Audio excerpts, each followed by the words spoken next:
रामायण। मैं काल हूं, शाश्वत, अविनाशी, त्रिकालदर्शी। रावण के अत्याचार से तीनों लोकों में त्राही त्राही मच जाती है।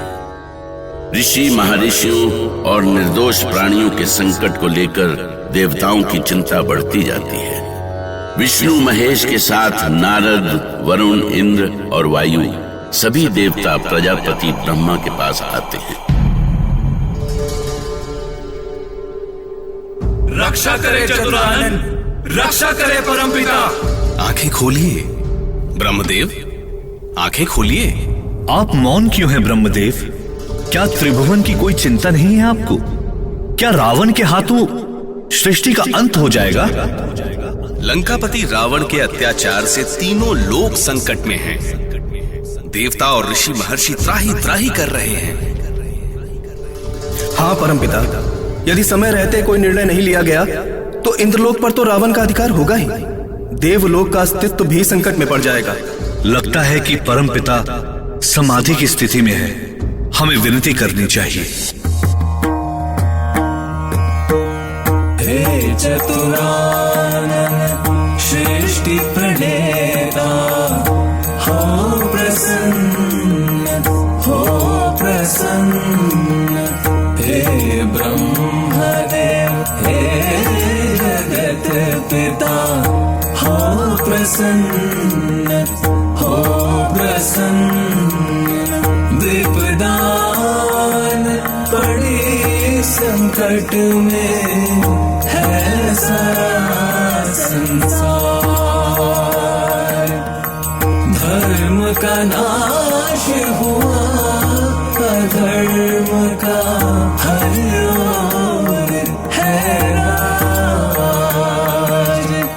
हे कमलासन, हे चतुरानन, हो प्रसन्न, हो प्रसन्न।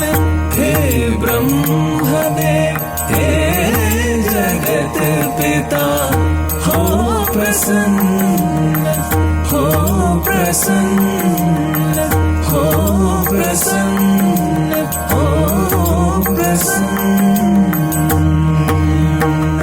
सृष्टिकर्ता ब्रह्मा की जय।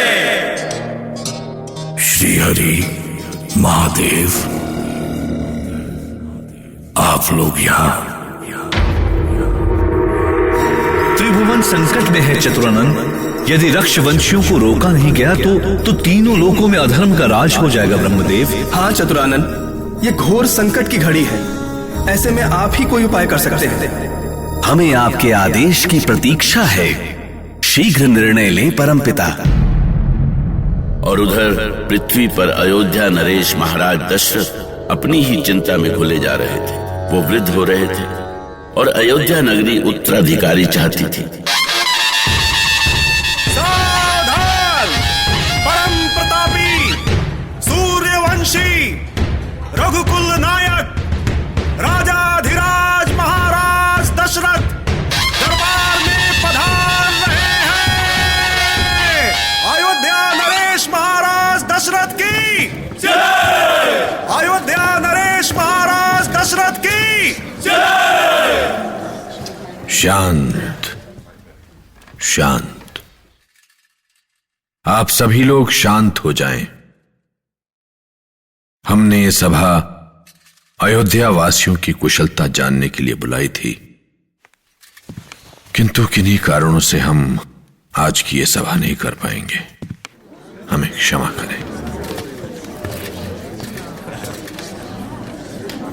महामंत्री सुमंत, ये क्या हो गया महाराज को?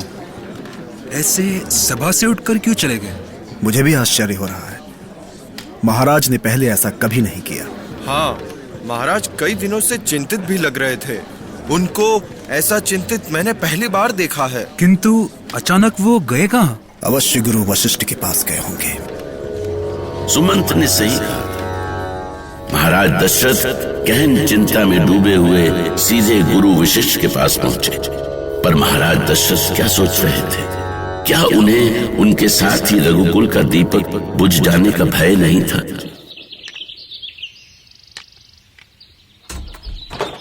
गुरुदेव वशिष्ठ को दशरथ का प्रणाम स्वीकार हो। क्या बात है महाराज, आप बहुत चिंतित लग रहे हैं। अब आपसे क्या छिपा है गुरुदेव, आप तो सब कुछ जानते हैं। जानता हूं महाराज, आपकी चिंता अयोध्या के उत्तराधिकार की चिंता है, अयोध्या के भविष्य की चिंता है, अयोध्या वासियों की चिंता है। किंतु गुरुदेव महाराज, मैं ग्रह नक्षत्रों की गति देख रहा हूं और काल के गर्भ में छिपा हुआ अयोध्या का भविष्य भी देख रहा हूं। इधर महाराज दशरथ की एक पुत्र पाने की चिंता थी, तो उधर देवलोक की चिंता थी रावण के पापों का अंत। और ब्रह्मा जानते थे कि इन दोनों चिंताओं का हल एक ही है, विष्णु का अवतार अर्थात राम का जन्म। और उन्होंने देवताओं से ऐसा ही कहा।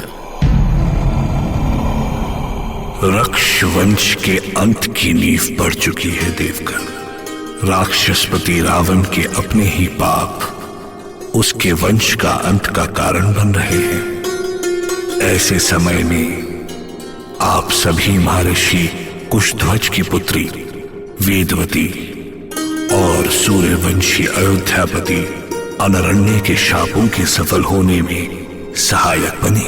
किंतु ये कैसे संभव होगा परमपिता? विधान के अनुसार आपको वेदवती और अनरण्य के शापों की रक्षा करनी होगी। अर्थात श्री हरि विष्णु को अवतार लेना होगा। हाँ महादेव, संसार पर जब जब संकट आया है, श्री हरि ने ही इसका समाधान किया है। आज भी श्री हरि ही हमारे सहायक होंगे। हमारे विधान के अनुसार श्री हरि को मनुष्य रूप में धरती पर जन्म लेना होगा। श्री हरि, अब आप क्या सोचने लगे?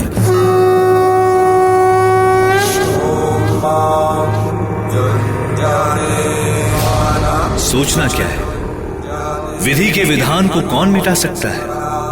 परमपिता ने मुझे धरती पर अवतार लेने को कहा है, तो मैं विष्णु सृष्टि को राक्षसों, असुरों और दैत्यों से मुक्त करते हुए रावण के पापों का अंत करने का वचन देता हूं। श्री हरि विष्णु की जय। शांत, आप सभी शांत हो जाएं।